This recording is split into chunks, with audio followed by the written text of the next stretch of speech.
സുഹൃത്തുക്കളെ, സഹോദരങ്ങളെ, അപ്പോ മലബാർ ഗോൾഡ് എന്ന് പറയുന്നത് പണ്ട് കേരളത്തിൽ മാത്രമേ പ്രസിദ്ധമായിരുന്നിട്ടുള്ളൂ. പിന്നെ ഇന്ത്യ മൊത്തം പ്രസിദ്ധമായി. ഇപ്പൊ ലോകം മൊത്തം ഏഹ്, പ്രസിദ്ധമാണ് മലബാർ ഗോൾഡ്. പിന്നെ 4ാം സ്ഥാനം തന്നെ ഇന്ത്യക്കകത്തും പുറത്തുമായിട്ട് മലബാർ ഗോൾഡിന് പേരും പ്രശസ്തിയും ഉണ്ടെന്നാണ് ഈ ശത്രുക്കൾ പോലും പറയുന്നത്. അവര് പണ്ട് ഏഹ്, എന്താണ് കോഴിക്കോട് അങ്ങാടിയില് പിന്നെ കൊപ്ര കച്ചവടവും എന്തോ ആയിരുന്നു എന്നും അതിനുശേഷം അവര് പിന്നെ ആ, ഈ സ്വർണത്തിന്റെ കച്ചവടത്തിലോട്ട് ഇറങ്ങി പുറപ്പെടുത്തുന്നു. അങ്ങനെ അവരിപ്പോ വലിയ മുതലാളിമാരായി എന്നും അവർ ചാരിറ്റി പ്രവർത്തനം നടത്തുന്നെന്നും ചാരിറ്റി പ്രവർത്തനം നടത്തുന്നത് മാലോകരെ അറിയിക്കുമ്പോൾ അവർക്കുണ്ടാവുന്ന സംതൃപ്തി സന്തോഷവും ഒന്ന് വേറെയാണെന്നും പറഞ്ഞില്ല. മലയാളി വാർത്ത ഇൻസൈഡ് ഒരു കാപ്പിരിയാണ്. അവൻ കണ്ണ് പൊടുപൊടാ അടച്ചും കൊണ്ടാണ് സംസാരിക്കുന്നത്. കള്ളന്മാരുടെ ലക്ഷണവും.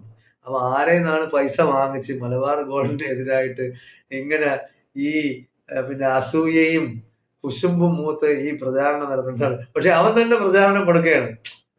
അവരെ വീണ്ടും പ്രശസ്തരാക്കുകയാണ്. അപ്പൊ അവർ ഒരുപാട് ചാരിറ്റി പ്രവർത്തനം ചെയ്യുന്നുണ്ട്. ഓട്ടോറിക്ഷ മേൽക്കൂരയാക്കി ജീവിച്ച ഒരു ഹിന്ദു കുടുംബത്തിന് വീട് വെക്കാൻ അവര് പൈസ കൊടുക്കാൻ തയ്യാറാണ്. അവർ അതിന്റെ ഡോക്യുമെന്റ്സ് എല്ലാം തയ്യാറാക്കി അവർ വീട് വെച്ച് കൊടുക്കുന്നു. ഭിന്നശേഷിക്കാരായ 2 പേര്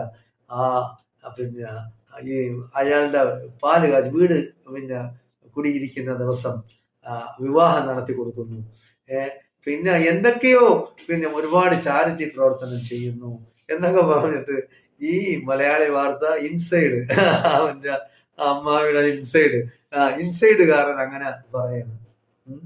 അപ്പോ അവര് പ്രശസ്തിക്കും പ്രസിദ്ധിക്കും വേണ്ടി എത്ര രൂപ വേണമെങ്കിലും മുടക്കുമെന്നും ഈ പുതിയതായിട്ട് വന്ന 2 ലെസ്ബിയൻസ് പിള്ളേരുണ്ടല്ലോ, ആദിലയും നൂറയെയും അയാൾ വിളിച്ചു വരുത്തിയെന്ന് അവരുമായിട്ട് ഫോട്ടോ എടുത്തു എന്നും. അപ്പോ വിമർശനം ഉണ്ടായപ്പോ അവരെ ഞാൻ വിളിച്ചിട്ടില്ല എന്ന് ഈ മലബാർ ഗോൾഡിന്റെ മെയിൻ മുതലാളിമാരെന്ന് പറഞ്ഞാൽ 2 പേരാണ്. ഒന്ന് AK ഫൈസലും ഒന്ന് MP അഹമ്മദുമാണ്.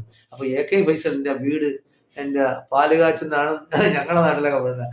ഈ മലബാർ ഭാഗത്തോട്ട് കുടിയിരിപ്പ് എന്നാണ് പറയുന്നത്. അപ്പൊ ഭയങ്കരമായ ഒരു വീട് വെച്ചു വന്നു. അതിന് ആളുകളെ വിളിക്കുകയാണ്.